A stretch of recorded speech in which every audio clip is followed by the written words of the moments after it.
This is Things Police See, First-Hand Accounts, with your host, Steve Gould. Welcome to the podcast that interviews active and retired police officers about their most intense, bizarre, and sometimes humorous moments on the job. It is I, with you as always, Old Freckleface, here for you, everybody. Thank you for joining us. Thank you for all the rating and reviewing, and thank you for the listening of the backlog. Please go ahead and do the likes and the subscribes and the comments. Juice the algo, as they say, to bump this show up. And thank you for all the messages I get from everybody. I love getting them. Always need guests, guys. If you want to be a guest on Things Police See, just go to thingspolicec.com, scroll down, click Be a Guest, have a couple stories ready. We can go through it. And believe me, you probably qualify. I know there's a lot of guys out there rolling around and they're pushing their cruisers or their FBI cars or whatever, and they're wondering, do I have the stories? I bet you do. Reach out. Let me know. Let's get you on here. Let's get it done. I'm excited for today's guest. He's going to be a two-timer on Things Police See. He's come back to tell some more stories. Really had a great response from his last appearance. Had a really, really fun time with him. He was a supervisory special agent for the DEA. He did 32 years there. He started his career as a high school teacher, which I think a lot of you liked that story. Without further ado, let me bring in the great Jack McFarland. Jack! Hey, Steve, how are you, brother? What's going on, man? Peace. Good to see you. Hey, man, thanks for coming back. back. You as well. I'm very honored. To be back in the seat here, speaking with you. Seriously, I really am. Well, I'm glad to have you. You really hit it hard, brother. You're getting on the radio now. You're doing all these other podcasts. You're letting it rip. I tell you, it's fun. Number one, it's fun, and I get the opportunity to promote DEA, but also, meeting guys like yourself who understand the job, who understand what you're going through, what you went through, and your audience as well. So, I'm a very humble guy, but yet I just enjoy getting out there and getting the message out to the general public, no doubt. Absolutely. And especially all those years being a special agent where you couldn't really say much. You definitely couldn't go on a podcast and just talk about it. You've earned it, man. You're at the point in your life now where it's time to tell some stories. Let it rip. Yeah, you know? I know it. I really appreciate that because, we all the guys and gals that do the job. I mean, it's one of those things. I may have said it in a previous show we had back in, I guess it was July. Oh, no, excuse me, August. And like I said, I'm very honored to be asked back by him. I really am. But it's one of those things that, you just got to understand that we in law enforcement, it's not an easy business. It's just not an easy business. And I can't stress that enough, of the brotherhood and the sisterhood that brings people together when you're dealing in law enforcement. I don't care what level, if it's local, county, state, federal, international. We all do the same thing.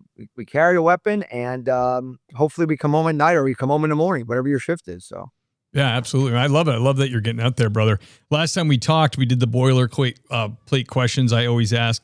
And then we touched on a little bit about your work in the Caribbean and the islands. And that is a real subject of interest for people because a lot of times people, me included, we don't even really think about, or we're not really aware that special agents are kind of going all over, including the Caribbean.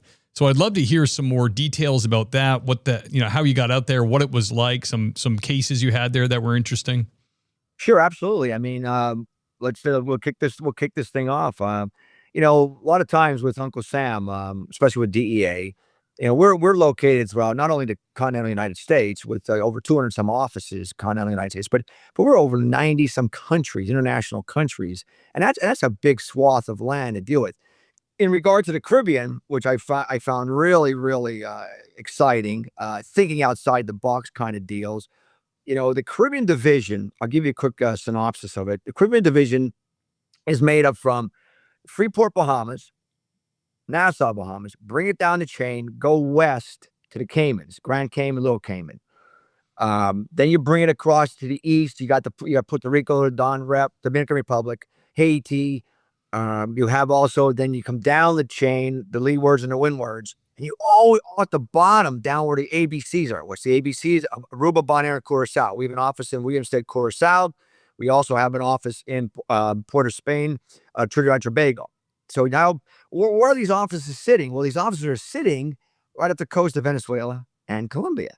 Yeah. Okay. So you have you have a lot of action going on, and we know it's been occurring the last couple of days with our president right now. So Yeah, so it's a very, very, for those that served in the Caribbean, those that are serving now and that will serve, it's a rock and roll show, man. It's a blast down there. It really is a rock and roll show. And believe me, it's no, 8 to 5 job down there. It really isn't. It really isn't. So Are you yeah. allowed to wear shorts when you're down there at the Oh station? yeah, absolutely, bro.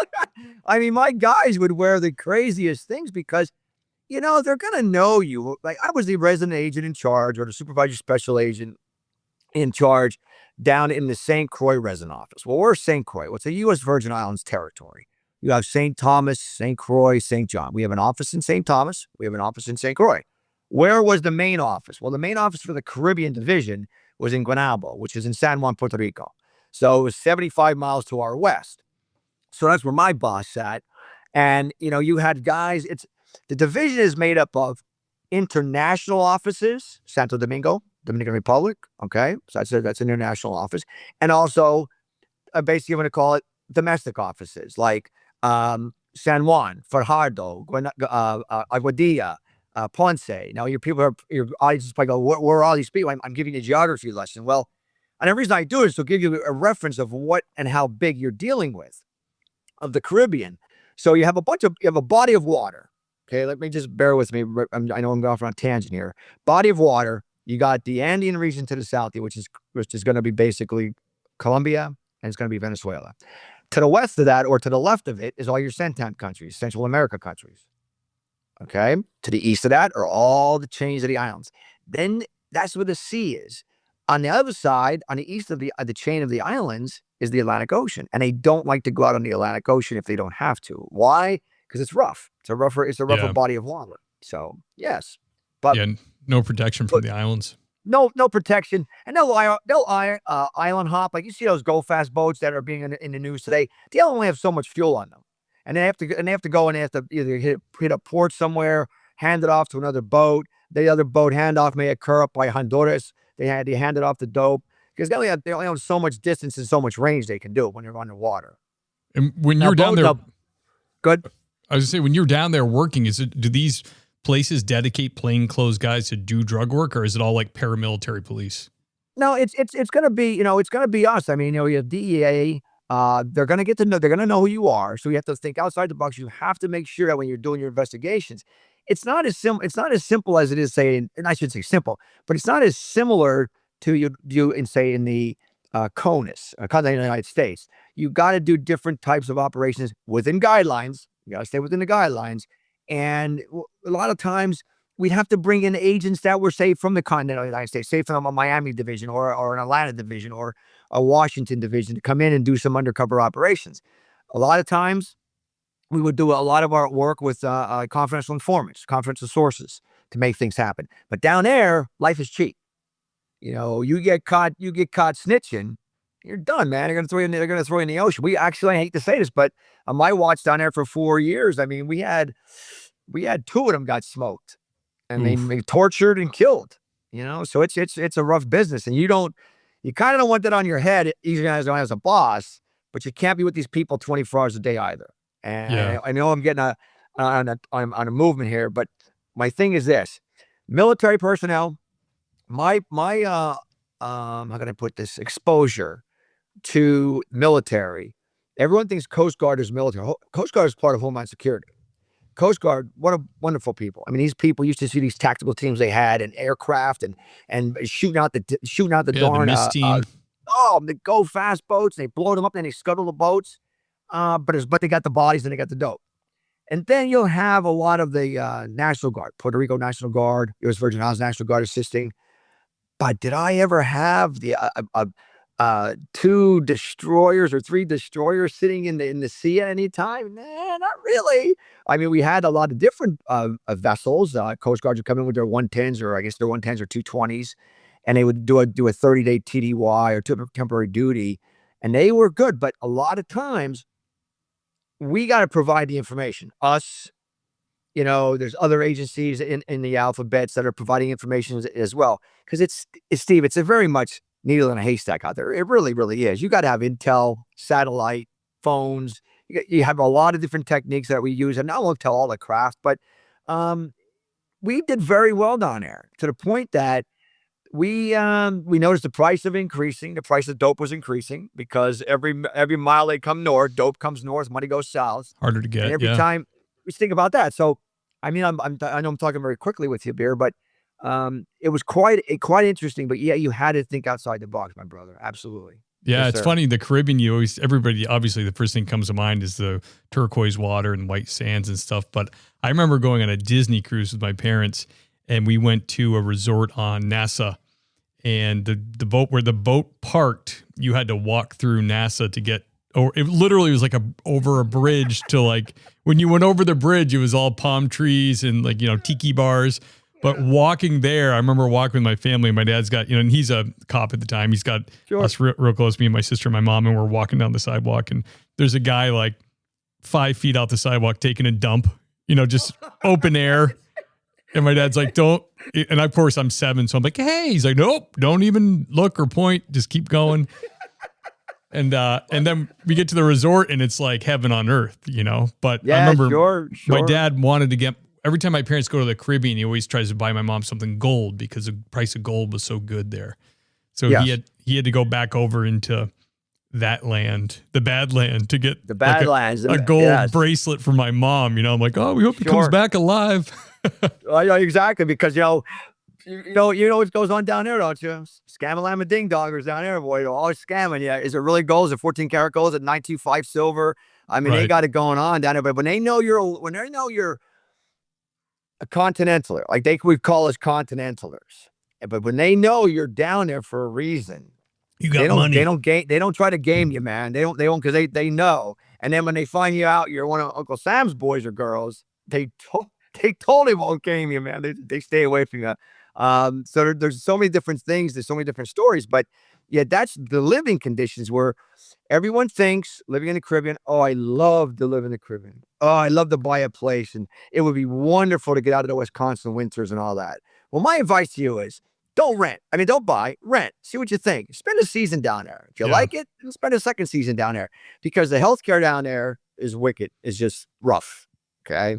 I'll give you an example on the island of St. Croix, 28 miles wide, 28 miles long, 7 miles wide, north to south, 50,000 population, 100,000 murders. Excuse me, 100 murders a year committed on the island. That's just murders. That's not assaults or shootings, or, people survive from a shooting. So it gets very difficult, very rough. But I was always very concerned about my people down there, especially my wife and those that were living down there for Uncle Sam. I just didn't want them to get hurt, get shot, killed, or wounded. And not even on the job I'm talking about. So you had to be very careful. We used to always say, and not being disrespectful to the islands, not being disrespectful to the U.S. Virgin Islands, very pretty, like you said, very pretty. But it's also a place where you're under the American flag. It's a third world country under the American flag. I remember we brought friends in from the States. My wife took them to a grocery store. They wanted to get some cereal. Well, in the States, we're blessed. You go to a grocery store. I don't know, whatever name. Pick a grocery store up in the Massachusetts area, or down here in Market basket. Delaware. Yeah. So you go in there, and there's how many boxes of different kinds of cereal in there? Oh, 30, 40 different types of cereal. Yeah. You go in a place where we are, there's like five types of cereal. It's like, geez, And my wife knew to go to the grocery store on a Tuesday, because the containers came in on a Monday and they unload them Monday nights. So the grocery stores are fully stocked on a Tuesday. So you got to get to the grocery store on a Tuesday. Yeah. So you think about that. I mean, it's. I know it sounds funny, but it's like, what does that have to do with law enforcement? Well, it's part of your living, man. You're living down there. So yeah, absolutely. You got to think about all of it, especially if you're going to go live there. Jack, can you tell us about I don't know, maybe like your first notable case there, or a case that really sticks out in your mind? Sure. I mean, we did a lot of I mean, you know the terms: OSHA Death investigations, organized crime drug enforcement task force investigations. You know what RICO is, racketeering and corrupt organizations, RICO. And CCEs, continual criminal enterprises. We were going after the bigs of the bigs. A lot of times you got to start with the littles to work your way up. But down in the islands, you had to remember it's an international transshipment point. Okay, so what happens is, internationally transshipment point, you got multiple different ways that the dope is going to move. The cocaine, basically, from south to north. All right. I'm not talking Jamaica with the weed moving south to north because they're up top, but I'm talking about the cocaine. So you had to be somewhat where is it? Is it air? Is it being moving by air? Is it moving by freighters in the containers? Is it moving by go fast? Is it moving by submarine? So you have to understand what course of action of what type of cartel, I was going to say cartel, but organization you're dealing with. Okay. Once again, air, container, freighters. You're going to have the go fast submarines, and also, which was a big one, there's a song out by the Eagles called Smugglers Blues. Listen to the words sometime in that, the lyrics in that. And in Smugglers Blues, they talk about carrying on the plane, carrying it. You have an inside ramp route. What's a ramp route? A guy that puts the luggage in the plane, and the luggage comes out the other end, and there's 10 or 15 kilos of cocaine on it. So we would hit them. We'd love hitting those people because they would flip on you. Bang, they would flip. They'd give all the information up. So you have to determine what it is. So the one case that we were really working on, we had to go outside the box. I'm going to take your listeners to a different type of operation. The operations where we, federal agents, DEA, my high intensity drug trafficking area task force guys and gals, we became the bad guys. Well, how do you understand what I mean? But how do we become the bad guys? What we call is a reverse undercover operation. So what we did was, it was very cool. Yes, we couldn't get into the organization, so we had to use a confidential source, and he was a good one. He was a tough guy. They respected him, and we had a hammer on him. So he had to come on board, and we utilized his services to get us into what they call an offload crew. What's an offload crew? Well, an offload crew is this. Picture yourself, you're sitting in the middle of the Caribbean, you're about 20 miles off the shore of St. Croix in the middle of the night, 400 hours in the morning. And a plane comes over. And the plane comes over and drops 10 bales. Bam. And each one of those bales is going to weigh about 50 kilos in each bale. It's going to weigh about over 100 pounds. Why? Because a kilo is 2.2 pounds. And they splash into the water, and it's all burlap sacked up in that. And these dudes will go out in the middle of the night. These boats called Yola boats. Yola, Y-O-L-A. Look it up. It's a putt-putt boat. It could be anywhere from 20 feet to 25 feet. A single engine, 2 engines on it. And these cats would go out there, and they would fish the bales out of the water. Okay, so we got wind that this is what this guy knows about an offload crew. My guys and gals, so ingenious. They created 10 bales at 50 blocks of wood at 2.2 pounds with wrapped in duct tape and newspaper and duct tape like they on the streets. So we ended up having an operation called, I'll call it out, Operation Beach Party. And it was going to be on the North Shore. And there it is. There's the yellow, baby. There it is. So some of them will have 2 engines on it, but they're wooden boats. And I'm talking, sometimes the seas are crazy, and they will be in there running those boats. No thanks. At nighttime. No lights, maybe a flashlight to guide them along the way, to guide the lights on the shore. They're not, they can hit the reefs, blow themselves. They're that good. So with the Yola, so we would come in, our particular operation was that we were going to provide this offload crew with a mission. Okay, what's the mission going to be? Well, we're going to fly over about 300 in the morning, and we're going to throw out of a DEA plane. We had the tail number covered and all that stuff. We were gangsters, right? Throw 10 bales into the water. Bam, bam, bam. We have FLIR up. What's FLIR? Forward-looking infrared system. Sitting about 3 miles back, filming all of this. We're on the beach. We had all the alphabets out there. We had the thing all lit up, ready to go. And here comes the crew, because they knew a plane's going to come over at these coordinates at such and such a time, and they need to go in and get that dope. 100 keys, you're talking 50 keys in 10. That's 500 keys. That's a stiff amount of money. So we're on the beach, and of course the plane comes over, does a circle, starts dropping them out. Bam, bam. These little guys, and they go out on the water. Steve, dark 30, they got 10 out of 10. They did not miss one. 10 out of 10. Not 9 out of 10, not 8, 10 out of 10.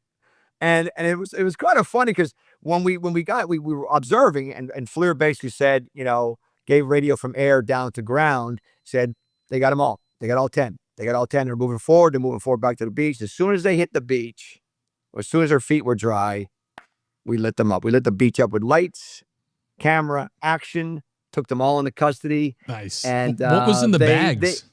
It was, once again, we provided. We made blocks of wood. Think about this. A 2.2 piece of wood, pounds. Excuse me, 2.2 pounds equals 1 kilo. We wrapped it in newspaper. You wrap them in duct tape. We put 50 of those in one sack. We did 10 sacks like that. My guys were out back in the federal building cutting with the freaking with a bandsaw, whatever. That's awesome. And cutting wood. And it was a creative idea by one of these gentlemen that worked for me, or we worked together. He was unbelievable. And we just think outside the box. So who do we pick up that night? 2 National Guard guys, one Really? park ranger dude was part of it, because they're looking for a side hustle. Yeah. They get paid with their job, but one week they're an offload crew. Next week they're kicking somebody's door and do a house robbery, or they're always looking for a side hustle. And that was very disconcerting, because you didn't know who you can trust. Yeah. You really didn't know who you can trust. Corruption down there was rampant. Life was very cheap. But getting back to this case, we ended up stinging these guys. And what they ended up doing is they would take in those particular 10 bales, and they would have stored them in a storage facility on the island of St. Croix.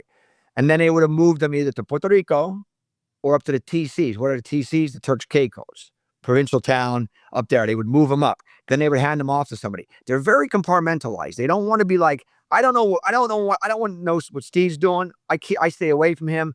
But yet I got to move this, and I'll hand it out, and then we're gone. Because I don't even want to know your name. I have no clue. Because if I get taken off and I get sweated and I have to tell them, like, I don't know the guy. The guy wore a black shirt. He has a beard. I don't know his name. So that was a very, very successful case. It led to a lot more arrests. And also what was really cool about it, other officers started doing it in the Caribbean division and posing as bad guys. And you got to be really careful when you're posing as a bad guy, because the real bad guys might not take a liking to other bad guys that they think they're fictitious bad guys, and things can get out of hand pretty quick.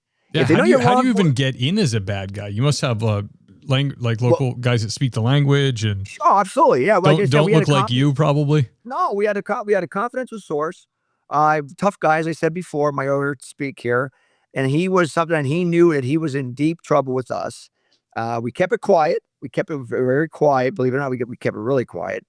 And he knew these guys, and he first said out of his mouth was, I know these guys that's an offload crew, and these guys are busy.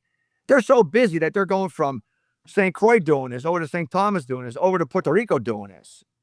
But not over to the Don Rep. The Don Rep's foreign country. They're staying within their they even go to BDI sometimes. What would they pay? What would one of these guys that does the unloading get paid, like in U.S. money? Well, let's just think this through here. So if you're in Colombia and there's a load of dope coming off the coast of Colombia, okay, coming off of Cartagena, which is up in the coast. Let's say there's 1,000 keys. Let's say there's 1,000 kilos, 2,000 pounds. That's a ton. Okay, they want to move a ton. You get a bunch of guys. I'm not talking to people that are actually manufacturing it, but I'm talking to guys that are transporting it. Yeah, they might get from Colombia, and they got to move it to say. Let's come to the St. Croix. They might get, I don't know, maybe a couple $100. Jeez. But as it goes up the chain, when it gets to the Philadelphias, or it gets to the New Yorks or the Bostons, you're paying like, now back in my day, I don't have the specific calculations on pricing, but back when I was in the Philly, it was always around $25,000 for 2.2 pounds, 1 kilo of cocaine, $25K for Coke. Crack was a little different. Grass was a little different. Heroin was a little different. Meth was a little different. So you have to know, you better know your pricing, because if you're undercover and they think you don't know your pricing, they're like, this guy's bullshit. We're not doing it. This stuff doesn't smell right. But down the islands, we're dealing with these offloads, And I know I keep saying that term, or these smugglers that are moving it by boat or by aircraft. Not to promote a movie. I'm not promoting a movie. But if you get a chance, I told us on other shows I've been on, watch the movie with Tom Cruise named Air American. Air America. It's about a pilot. True story. True story, man. He was running all the alphabets, including us, the DEA, man. He was messing with the CIA. He was messing with the ATF. And he was it's a true story. And if you never heard of it, Air America is Air America, is right? I think it's Air America, with Tom Cruise. And I think it's Air America. I want to get the correct name of that. It's, yeah, I think it is. But what a movie, man. What a movie. It's hilarious. It's hilarious, but it's also like, wow, is that really? Yes. I mean, American Made. American Made. That's it. Yeah, Air America. I was thinking of a different one. American Made. Yes, with Cruise. It's it's hilarious. Take 2 hours out of your time and understand what he does. He's down there with the Escobar hanging out, and running dope off out of Colombia on the small airstrips, and he's taking pictures for the Christian the CIA. And I won't tell you the end of it. I won't tell you the ending of it, but we used to have, like, I'm sure they're still there in our office in Croix and Towns. We would have routes. What type of aircraft can go so far? What type of boat can go so far? Some of the crazy ones were, picture this now. Here you are in the Caribbean basin, you're come to Caribbean, and you're coming in, say, from, I don't know, Venezuela, you have 500 keys of coke on the thing. And you stop in Antigua, you spend a couple of days there on a sailboat, and then you come up to the BBIs. Now you're like, where do we go? Do we break for Africa or Lisbon, Portugal? Or do we continue up the chain to the continent of the United States? Well, those, I got to give it to the real crazy ones were the ones that were breaking for Africa or Lisbon, Portugal. They're going over the Atlantic. Oh, and I forget. I don't know if it was an 8 or 10 day sail. Like Gilligan's Island, and 3-day tour. I forget what it was 8 or 10 days. But they would roll out and they get into the ports and they do their things. I mean, you talk about having some serious, intestinal fortitude, but the almighty dollar drove them for that. And what kind of money would they get in Africa? They couldn't get nearly the money, would they? They would still get their money. They would get their money, not as much as, say, the Europes or the UKs, or definitely not the States. The States, for some reason, man, the States they like to pay out. They like to pay. So when I'm talking pay out, I'm talking about the organizations are paying money. And once again, the further it moves north, the more it increases in price. Because why? We always talk about the risks. Oh, the risks to them. Okay, I got the risks. But once it moves north and once it's already in country, football terminology. I may have said this before to you. I'm not sure if I did, but let me give you your listeners a football terminology. If you considered South America as the defensive line, we have agents in a lot of countries down there. Not just us, but the other alphabets do it as well. Right. That's the defensive line. You got to work those cases from the ground up before that thing gets moving. The agents that are in the Central Americas and where we are, the Caribbean, we're like the linebackers. The defensive backs, the defensive safeties and cornerbacks are in the United States, continental United States. They are the defensive backs. Why? Because they're the last chance before it hits the streets. They're the last chance before it gets in this guy's bloodstream. And that's it. That's the 3 different layers. And in those layers, you want to get it stopped in country. And there's some countries that really, really, really do a nice job. Other countries, they don't care. Yeah. What about, I mean, you think about Africa as a continent, like the countries over, I can't really think of a squared away country on the west coast of Africa that's going to like have some kind of patrol that's anything like the United States. So the journey might be a lot longer, but you're probably more afraid of pirates than you are like one of the government boats coming out, right? Please remember that term. Remind me of the word pirate again. I'll talk about piracy. So you have Nigeria, you have Senegal. I mean, think about it. Guyana with the GH, not the GUY, down in South America. and they go towards that West Coast. Yes, we train a lot. State Department will train them a lot. We'll try to train them up, their military defenses. But you're right about that. It's very difficult to get them on board, because when they're only making so much money in a time frame, and then all of a sudden, wait a minute, you want to give me money for how much money do you want to give me for like South Africa? You're down in Pretoria or Joburg or Cape Town, and you want to with the dollar. I think that their dollar's called the rand. I served time over there in Joburg and Pretoria, and a rough place that is. Yeah. It's a rough place. Everyone thinks, oh, South Africa, it's rough too over there. But yeah, and they get this stack of cash. And it's like, wow, that's like I could live on this for like 6 months for one run. So, but the cooperative spirit amongst different countries, we have offices in those countries I just named. So there's the FBI, and we work very closely with, say, South Africa, the SAPS, the South African Police Service. They're over a 200,000 strong national police service, and they don't mess around, man. The SAPS, they don't mess around, but they have the issue, they have the coke, they have it coming, and where's it coming? From down south. Yeah. Like you said, a longer distance, but they'll still make it into those countries. And then Europe, Portugal. Why do I say Portugal? Because Portugal, if you look on a map, trust me, I got geography. I got geography when I was I worked in the Caribbean.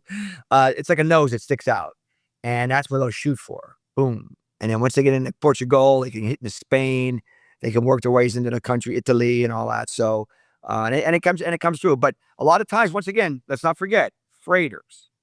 Very difficult. If you don't have the information, it's very difficult to find any packages in a freighter. It really is. It really is very difficult. Yeah.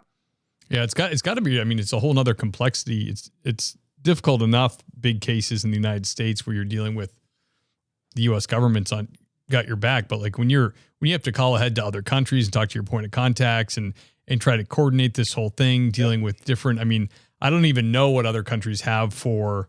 Maybe it's a lower standard for probable cause and all that stuff. Like I don't even know how they operate.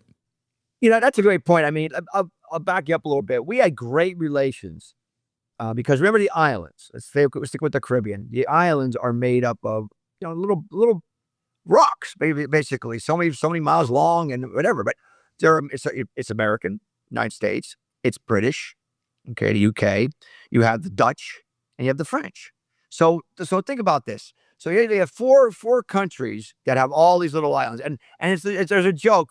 If you not being disrespectful again, but it's a joke that down in the islands, the U.S. got the worst of the worst islands. Because why? We were last to come to the party. The French takes St. Bartholomew, one of the prettiest islands. You ever want to go to St. Barts? You better have some money. I'm telling you right now, St. Bartholomew was our prettiest island we've been to, and it was very, very lovely. But then you got the ABCs, Aruba, Bonaire, Curaçao, down there off the coast of Colombia. Well, who got those? Well, the Dutch got those. So Bonaire is really nice. Bonaire, there's absolutely, and that's where our Williamston office in Curaçao will oversee those areas. But you have a lot of influence from down there as from the Colombians. And I don't want to bore, like I said, I don't want to bore your list. If I am, shut me down with this. I could talk all day about the trends in trafficking of the Caribbean. But yet we know that because of all the experience we've been part of. So here's your four types. Here's your four countries. Who do you think represents the same mentality or similar mentality of the United States? This is a political question, right? Oh my God, I'm going to get myself in trouble for this. Well, I'm no longer on the job. I'm telling you right now, it's the Brits. Right. We would work with all of the Brits, the Dutch, the French, absolutely. But sometimes the French are blase. I don't speak French, but blase. Here, come see, come saw. And the Dutch would be like, I just caught you with 2 kilos of heroin. You get a parking ticket. It's like, oh, who are they? Get the name. Our offices down there, the offices in Williams, they're like, dude, where is this person? We need to talk to this person. You just let the person walk. No big deal. No big deal. But that's their mentality. We would go to meetings in the Martins, the Dutch and the French, over the Martins or up and down, north to south. And we go over, say, to the Dutch side. And we have coordinational meetings. And the Dutch would be there, the French would be there, the Brits would be there. And I tell the story all the time. They were so hilarious. I was fairly new to the game as the agent in charge. So we'd come in, the Americans would come in, and they'd stand up and they go, and here come the Americans. Just like we're like in World War I or World War II. And here come the Americans, Americans, because we come in with all our assets and resources, and we had the mentality of we got to stop this. We got to stop it. And it was very difficult. It's like you, Steve. You're out there on the road and you're backing up to another township. And you guys are hot on, the stolen cars that are coming out of your place. And those stolen cars are rolling into this other city or township. And they're like, so what? It's being stolen from your town, Gary. It's like, right. Dude, we need your help. Yeah. Yeah. I can totally see how the Brits would be. I mean, similar cultures. And then we come from them and a lot of their ideologies. And I had a chance to do training with some SAS guys for interdiction on the boats. Yep. Yeah, they're serious dudes, man. They're serious, man. Number one, they have great accents. They just seem like they always want to hit the pub and have a beer. But they know their training. They're just like our military special forces. They're very similar. Absolutely. Oh, SAS. I think it's 27 is their regiment number, or whatever. They are. It's always amazing to me. These guys will be drinking and smoking cigarettes and that stuff. And I've been around enough of them, and they're quite funny. I mean, it's interesting that. They're just can go all day. And that's what they want. Same with our people. Absolutely. I mean, our people are amazing. There's no doubt about it. Hats off to those. I can go down the whole laundry list of the tier 1s and tier 2s and 3s. And, but yet it's one of those things that they do fantastic. Our mission compared to their mission is different. Their mission's blow everything up and kill everybody. And our mission is, can we take this person into custody so we can squeeze this person a little bit? I'm just joking. I mean, they do, hunt and killer missions and that, but we can't kind of do that. But sometimes it happens. But for the SAS, I mean, wonderful people. I mean, a friend of mine, I won't get into too much, stuff. We are a little old. Matter of fact, birthday's coming up this week. I'll be 63 for goodness sakes. But nice. Happy birthday, man. I still think I'm 35. I can put the football pads on. I had a football reunion this past weekend for Christ. It was amazing. But it's just amazing. These people, you meet them, you talk to them, and it's like they just did X, Y, and Z. And it's like you and me saying, I just went down. I got a pizza at Joe's. It's like, what the hell? So a buddy of mine was there. They were sitting there and they were pinned down somewhere. I rocked back in the day I guess it was the early 90s, first Gulf War, and they're sitting there along this wall. And one guy's just just sitting there hanging out and eating something, not smoking, because they don't want to see where the smoke was coming from. So he's sitting there eating, and he says to my buddy, he says, I guess I can't curse on the show, but he says, no, you can. It's all right. No, he turns over and he goes, "Yo, mate, when the fuck are we gonna kill all these motherfuckers?" He goes, "We're gonna do it right now, man. Let's go." So it's like I got blushy. I'm blushed right now because it was a great story, and they're just like, "Yeah, man, let's do it." Mate. He says, "Mate, when are we gonna kill these motherfuckers?" It's like, right now, let's do it. Let's get out of here. So and they took care of business, and but it was quite a funny story, and being around these guys kind of like make me laugh. Actually, it made me laugh, but it's also kind of got to be careful around them. But we saw it down in the Caribbean. Great cooperation with the 4 types of countries.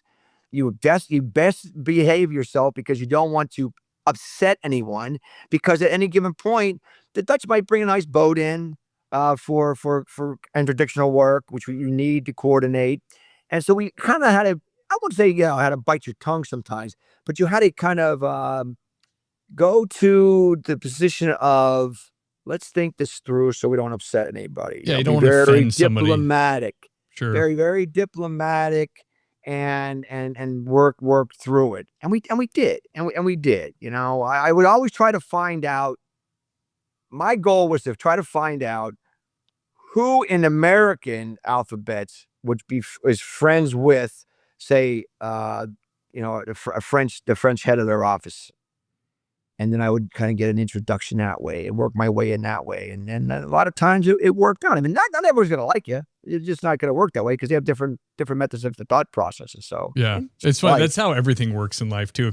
It's so much easier to get into an organization or to get somebody to work with you if you have a mutual person in common. All of a sudden you get introduced, even if even if the person they're friends with is just kind of someone they met at a conference, whatever, Yep. all the walls fall down and they let you right in. People just want reassurance from somebody, some kind of vetting done on people.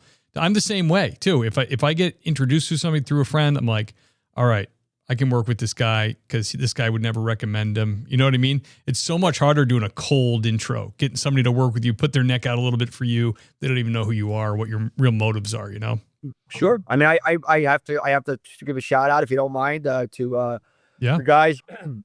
Excuse me, Gold Shield guys, Tom and that. Tom Speaker introduced me to you, and I met you, and I think you have a wonderful show. I watch from time to time on your site. I look at your guests that come on, and very interesting people, and it's great. And it's one of those things that you have to have that cooperative spirit, because if you don't, you can't be on your own island. You can't do that. But look, technically, you can't be on your own island because you're not going to get anything done. And so a lot of times, that's probably one of our biggest, I won't say faults, but one of our biggest setbacks sometimes, that you have to remember. Yes, you were the letters of DEA.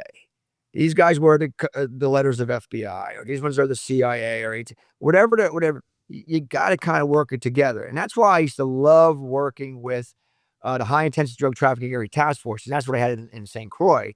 And they were just wonderful people, man. All they wanted to do was just do their job and lock people up, and just care of business. Absolutely. Yeah. Hell yeah. So, Jack, before we started recording, you mentioned something about Baltimore. You were stationed there for a while? I was the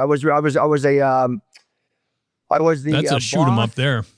Oh, it's I was a boss when I left St. Croix. When I left St. Croix as a resident agent in charge after 4 years, I didn't have enough time, or I wasn't eligible to go into headquarters. So I had to go back domestically to an office to be a supervisory special agent. And I went to Baltimore, and in Baltimore district office is in the Washington Field Division.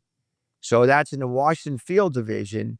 And I was in group 6. I handled group 6, was about 16 weapon carriers.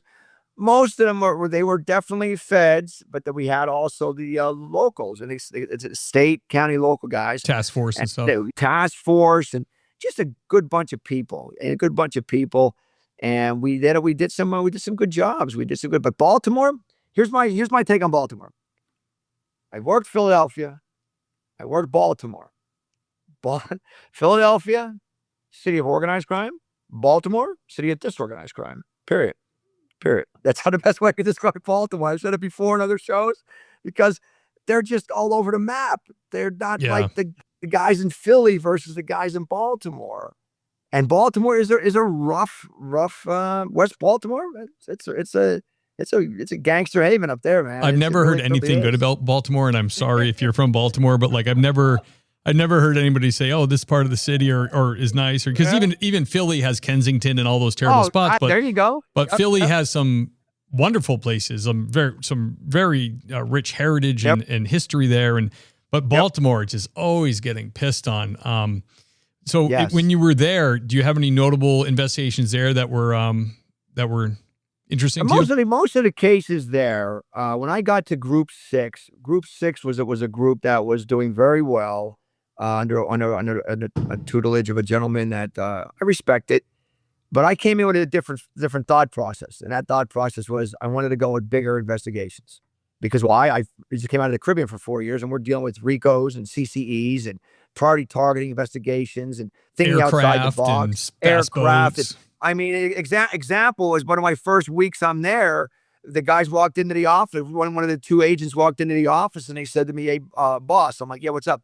"We'd like to do a controlled delivery. We got a load of marijuana. I got some marijuana this morning at the one of the I think it was FedEx or UPS. We had some people involved in there and that." But I said he would run the dogs over, and the dog alerted to one package, And I said, "Well, what are we talking here? Are we talking? You said we got some marijuana." I said, "We talking 100 pounds, 500 pounds? What are we talking?" And they looked very sheepishly at me, and they said, 10 pounds. And I said, "Wait a minute, 10 pounds? Are you serious?" I said, "No." They said, "Yes, sir." I said, "Not disrespectful." I said, "But you're going to put $2 million worth of salaries on the street for 10 pounds of marijuana?" And they looked at me and they said, "My God, we never heard that response before." It's like, I mean, my guys are walking in and say, "Hey, boss, we just got over in Buck Island a bale of 50 keys just washed up shore. I'm going to go over and get it, and we're going to take it as abandoned seized drugs." I'm like, "Okay, cool, that's cool. 50 keys of coke, whatever." Because the offload guys missed that one, but Yeah. I said, "Oh, okay." I said, 10 pounds, huh? Well, let me just tell you something. I won't go into all the specifics about it, but it didn't turn out so well. And I think the guys needed some remedial training on the thing. And we did. And we changed the whole tune on that. And I spent 3 years there. And we got into a lot of different cases where I had a lot of contacts in the Caribbean. And anything moving out of the Caribbean. And if they were moving in our area of responsibility, which was Maryland, we were hitting it. And then the guys in the other groups, because I think there was about 7 enforcement groups in Baltimore. We had 9 in Philly, about 7. And what is an enforcement group? An enforcement group is anywhere from, it depends, anywhere from 10, 12, 14. I had 16 weapon carriers in my group as I was responsible for. And they would come in, and those, some were better than others, but yet we all worked together the best we could. And we did some damage. Notable cases, we had some cases that, a lot of them were cases where Caribbean into Baltimore, what we call controlled deliveries. We'd come up, say it was a ramp rat case. We had a ramp rat case, and say we had a ramp rat. We stuck him up in Baltimore, and it was like, say, 15 kilos in a suitcase. All right, where's this going? He's going to cooperate. Okay. Oh my God, I have to cooperate. So he cooperates. We take that. We move to the next phase. We control delivery it. We put 15 kilos of coke on the street. We protect the hell out of it. And so we don't lose it. And that would return into the next level and the next level. So a lot of times though, we found out that when we were doing the controlled deliveries, it would stop in Maryland. I couldn't get it to move further. I couldn't move it up to the chain. Like say if we get 25 keys of coke, this guy in Baltimore is getting 10, then the other 15 is going to a guy in Philadelphia. And for some reason, these gangsters, I gotta be honest, man, they shut their mouths. They wouldn't do it. And they would take the charges. And with the charges in particular, they were steep because the sentencing guidelines were definitely steep. But some cases, I mean, yeah, we did wiretaps. We did some federal wiretapping. We did a lot of working with cases where, I'll give you an example of a case we worked with. We had an office that hit a tractor trailer. And had a bunch of dope, and I forget I don't know if it was 25 or 50 keys of coke heading our way on I-40. If you know the interstate system, it's 80, 40, 20, 10. It goes east and west for those who want more geography. Believe me, geography is important to be a federal agent to know the damn country. Because if someone calls you and says, "Hey, you're the boss up there in Baltimore, Group 6," like, "Yeah, I am. What's up?" "Yeah, this is Jimmy Boombots here in Sierra Vista." Sierra Vista. What else, Sierra Vista? Oh, you mean Sierra Vista, Arizona? What's up there? How you doing? Got something for you. So you want to always know what's going on. I mean, it may sound silly, but it helps you along the way. So it's I-40 coming across. Why I-40? Because 40 goes right into Maryland, and most of the times they're a heavily traveled route for hitting into Baltimore. So like, what do you got? So they ended up doing a controlled delivery, bringing a trailer across. We then took it from the guys out from the one of our Western offices, and we ended up having a successful hit in Baltimore. But once again, she stopped. There was no further movement, no further going. Like, where is this going and this going? And so it was fun. But but those kind of jobs, Steve, and you're dog tired because you have to make sure you're on a time frame so that they're expecting it, because the gangsters are timing it. They know how far he's coming or where it's coming from. So you have to be really ready to go with a timer. But it's like a fighter pilot, 99% sheer boredom, 1% sheer terror. And that's how kind of we ended up being. You sit there, and just like you in a cruiser, you're sitting there waiting for that call, and boom, before you know, you gotta go. You gotta go take care of business. So I got a great case for you back in the Caribbean. This will blow you away. Yeah. It blows a lot of people away. We had an organization down there. And the organization was just a bunch of gangsters. I mean, they were just rob, rape, steal, kill, torture, So we got on this organization in, I guess it was the fall of 2001. So I got down there, I guess it was in the summer of '01. So I was there for '01, 2, 3, 4. Yes. So we ended up going out to this organization, and they were warring with a faction over in the BVIs over in Tortola. And I hate to put this out there to the people, but it's just the way that the life of the party Not is in those Tortola, my islands. sweet Tortola. Yeah, exactly. I go Van Dyke. I sail over there. Well, watch for the modern day piracy because you might end up getting in trouble. And so we ended up targeting this particular crew by the use of confidential informant. We brought CSs in from we brought undercover agents in from CONUS, and we were really going after them. And we were doing well. We were knocking some loads off for them, and we were taking them off. We were taking the little guys off, catching with a weapon. He's whatever we can do, we're gonna try to do. Well, they didn't like what we were doing, so they ended up taking one night. They ended up kidnapping a Virgin Islands police officer. Oof. Took him out on the East End. Took him out the East End, tortured him, beat him, killed him, left him. Threw him in the water as fish food. Oh my god! To send a message. Okay. Yeah. Well, it's amazing where they took him at. You come out of the airport, you go by the Duncan sign, which is the former basketball player for San Antonio Spurs. Chris, he's from the island, and there's a intersection. The intersection where they go one of three ways: to the West End, over to the North Shore, or to the East End. These guys came in and just literally ripped him out of the car, out of the cruiser. Ripped him out of the cruiser, left the cruiser. Wow. He was deemed missing. He was deemed missing. He was deemed like, where is this guy?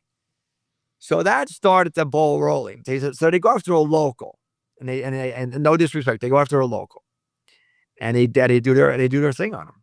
Well, when they did that, about a year later, because we're hitting them hard, they go after one of my guys in the office. I had several what they call task force officers. You know what they are. Deputized task force officers, meaning they are Virgin Islands police officers. They're deputized. And when they're deputized, now they're working for the DEA. Okay, DEA pays their overtime and, different things like a car allowance and, take care of the car. Yep. Whatever. So him and his father owned a place called the Chicken Shack. Best chicken on the island. And I hope I'm not boring your listeners. Best chicken on the island. It was Sunday night, January 4th, 2004. I'm off island for Christmas, visiting my family near Pennsylvania. I'm flying back that day. Now remember, this is 12 o'clock, January 4th. I'm coming back down at 8 o'clock flight from Philly straight down to St. Croix. So that night at 12 o'clock, his father, my deputized task force officer's father, he's driving his son's pickup truck. He's going to take the trash to the dump. Well, as he's driving to the dump, we drive on the left-hand side of the road down there. Car's wheel is still on the left, but we drive on the left. Well, the pickup truck comes around the father. Two gunmen in the back of a pickup truck with 223 rounds, 30 magazines in each round. How do we know that? Because the dowels that were put into the cars, the wooden sticks or the plastic sticks to count the rounds of the hits, there were 60 of them. Wow. A 60-year-old male was hit 3 times by 223 rounds. What saved him was he's a business owner on the island. So he carries a snub-nosed 38. He fired 6 shots over the hood of the car. Scared them off. But he was hit 3 times with 223 rounds. Let me just tell you something. When they went after, they thought it was my guy. So that was an assassination attempt on an officer, a task force officer assigned to a federal task force. Well, let me just tell you, we lit that place up. We had day after day of federal law enforcement coming in there. You name it, marshals, ATF, customs. We brought a team in at that time from San Antonio called the RET, Regional Enforcement Team. No, a buddy of mine was the boss, the group supervisor. He came down with 10 of his boys, man, And they're like, what do you need us to do? We had the U.S. Marshals team, a team that's certified to go and work with the Federal Bureau of Prisons, that if when there's a particular hostage situation, I'm not talking FBI HRT, that's a whole nother one, but they are trained to go into federal penitentiaries and blow out back walls and knock down, just take out things. Well, these guys, one of the warrants we gave them to do, they went up to what they put a place called like Montbijou. Montbijou is in the Mid Island. It's a rough part of town, rough part of the island. They brought their own trucks in. They hooked the trucks up, the chains up, and they pulled the door off, the steel door. And when they pulled the door off, the building crumbled in the front. And they went in and got our gangster for us, man. I mean, they came to play, man. And That's for like awesome. 4 months, we just pounded them. And even the gumads and the girlfriends wouldn't even carry any drugs or guns or weapons or everything. The crime rate went down. And the commissioner's like, oh my God. I said, Commissioner, we can't sustain this. I said, we have to start sending the boys home. Yeah, right. So what do you think happens next? And I hope your viewers can think what happens next. Remember I told you about there's a warring fax over Tortola, which is only about 20 miles away via water? Well, the boys from Tortola start coming over armed because they knew the other guys weren't carrying. And they started killing them, started blowing them up, shooting them. Oop. The main guy got hit. So sad. Yeah, the main guy got hit standing in his front yard with a phone. An AK-47, bam, bam, hit him, dropped him. Found a guy with a phone in his hand, crushed him, killed him. He's awesome. Move on. Yeah. Move on. So, yeah. That's awesome. Yes. I hope I bore you on that one. No, not at all, man. That's a great story. Yes. I have to ask, Jack, you're telling these awesome stories. Your wife is with you along here. Because she goes from the Caribbean to Baltimore. Is she friends with some of these agents' wives, or is she getting along okay? Or how did obviously she's an adventurous woman. Absolutely. No, my wife, she's a great lady. I mean, she's tough. She's physically fit. She does her thing.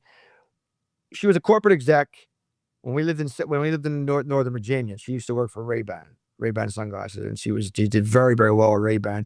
But when I got the promotion to go to the islands, she couldn't bring that job down. So she wanted to come down to the islands, and we did. And like I said earlier on, I was very worried about all of the personnel's wives and families to be hurt or injured or killed. Yeah. And one particular story, my wife was over at the gym. It's early morning.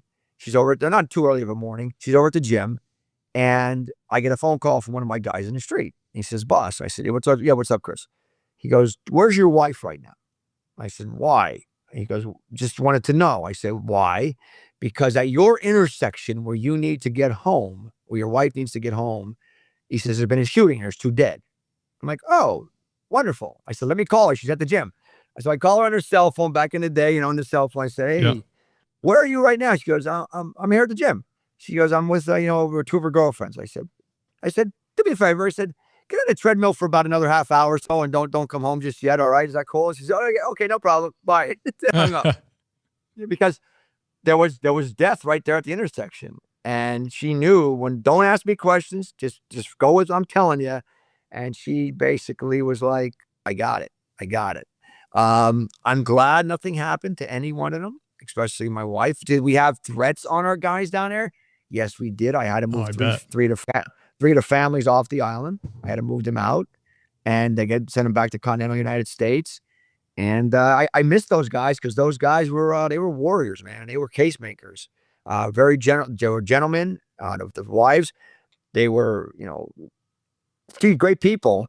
But when you're doing it, I would tell the guys when they put in for those jobs down there, "Are you sure you want to come down here?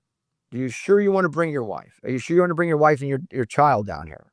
And they're like, "Yeah, we want to do it. We want to do it." I'm like, okay, I'll put you in for a job. I'll put you in for a position because there's only so many positions you had, and then you get one guy leaves or one gal leaves, you have to fill that position. And it was a position where I was always concerned about that. Did we have issues? Yeah, we had some issues. I mean, we had some problems with threats on our people. And I didn't take that kindly though. I didn't take that kindly. I would definitely hunker down and go after them. And we did. And that was the reason why those guys were being killed that were coming over from Tortola into St. Croix. And why were they being whacked? Because they were clean. They were rolling with no weapons, because they were fearing the feds, because they knew they screwed up. And the word in the street was, man, we screwed up on this one. And then all of a sudden, one particular one, 3 gangsters, black hooded masks, black hoods on them, black shirts, 2 come through the front door, 1 standing out in the yard. The Price is Right sign. The guy tries to bust out the back door, shotgun, bam, bam, blew the guy up, blew his dreads right forward over his head, killed him in the doorway. And the girlfriend was sitting there watching The Price is Right. She was dumbfounded. She was like freaked out. Blew him up. Blew him I up. bet Bang, she was. Dead. Just like, whoa. And I got that call. I'm like, got to come up and see this one. I got to see my boy, such and such, because I knew who he was. I got to see that. I got to see that back of that head. The dreads just got boom over the top, and the back of his head was blown out. And I had no sympathy for them, because you know why? They were just ruthless. They were they were ruthless people. They could give a rat's ass about you. And I said, when they did that to my guy, his father, I said, gloves are off, man. Gloves are off. So we did some damage to them. We definitely did. And people don't get it. They don't get it, man. So we took care of business. We really did. So, I love it, man. Jack, we've done about an hour here, brother. These were fantastic stories, man. Oh, I'm good to go. Whatever you want to do, it's up to you. No, I gotta wrap it up because I have other responsibilities here. Sure. Damn, they're amazing, brother. It's such a cool insight to the Caribbean, working with all these different countries, coming back to Baltimore. I'm really honored to have you on again, man. Thank you so much. Is there anything you want to plug or any appearances you have coming up? No, I just got the typical. I got the LinkedIn. I got the now I got the Facebook. Excuse me, on Facebook. I got the what do you call it? Darn thing. Website. www.jackmcfarlanddea.com. Take a peek. I'm always willing to look for the if you want to bring me on board for any type of speaking engagements, I'm there for you. But I mean, guys like you, Steve, I appreciate it. I appreciate the other guys as well. And thank you for having me. I really do. I really mean that. I really mean that. Honor. I speak highly anytime I get it with people I meet. I enjoy it. But also one thing is, I love DEA, and the general public just doesn't understand what we all go through in our careers, and it's not easy, man. And I always keep it light, baby. Keep it light, but you stay safe out there. Stay safe. Thanks, brother. Absolute honor to have you, man. Can you hang on for just 2 minutes while I do the outro? Yes, sir. Absolutely. Awesome. The great Jack McFarland, everybody. Man, super interesting how DEA and other feds are operating down in the Caribbean, all those islands, the different relationships. Sounds wild though, man. I don't know. I think Jack looks real good too for 63. Looks like a young man over there. I think I would look, I don't know. I think I would die. Sounds very stressful to me. Managing all that. Geez, never mind being a boss. So thank you to Jack for coming on again. That was really, really fantastic. This is the time in the show where I thank the Patreon sponsors. If you love the show, you listen to all the episodes, and you want to show your love to old Stevie Boy monetarily, keep the lights on over here. I appreciate that. The link is in the show notes. Who I'm talking about, these are the lieutenants. Who I'm talking about is the great and powerful Andy Biggs. Kyle Roberts, everybody. Michael Roach from Roach Machines AI Solutions. Check him out. The handsome Lane Campbell. Gary Steiner, everybody. Adam Mihal. Tony Fahey. Seth Wright. Lauren Stimson, everybody. Jason Lau. Sasha McNabb. Sean Clifford. The great Tammy Walsh, holding it down to dispatch. Thank you, Tammy. Greg Gadboy, thank you, Your Honor. George Tessier, everybody. Love you, buddy. See you at church. Scott Young. Dan Carlson from Burley Boards. Amazing woodworker. Check him out on Instagram. Doug and Kelly Newman. Love you guys. Hope you're enjoying Wyoming. The great Raymond Arsenal. Richard Tolles. Keep on trucking, brother. Elliot Sykes. Brad Thompson. Nancy Hammond. Excuse me, madame. Clark Lakoff. Adam McMahon. Sheriff Ronald Long. Thank you. Zachary Fleet. The great Jason Labrie. George Carey Otis. Thank ya. Dylan Mosher. John and Aaron Kate. Love you guys. See you at church. Lisa Gano. Thank you, madame. Sherry Finch, everybody. Gabriel Decknop. Eric Eric Smith, Sam Conway, Jackson Dalton, Black Box Safety. Check them out. The great Marcus Johansson, Brett Lee, and the venerable Cale Oswald. Woo! The list is long, folks, and I like that, and I appreciate it. Thank you so much for all the support. It is really, really great at the end of the month when it comes in and helps me pay the bills, so it's appreciated. But rest assured, the show will remain free so the men and women of law enforcement can tell their stories just how they live them, so you can gain a better appreciation for what it is they actually do. I love you guys, and I'll see you next week.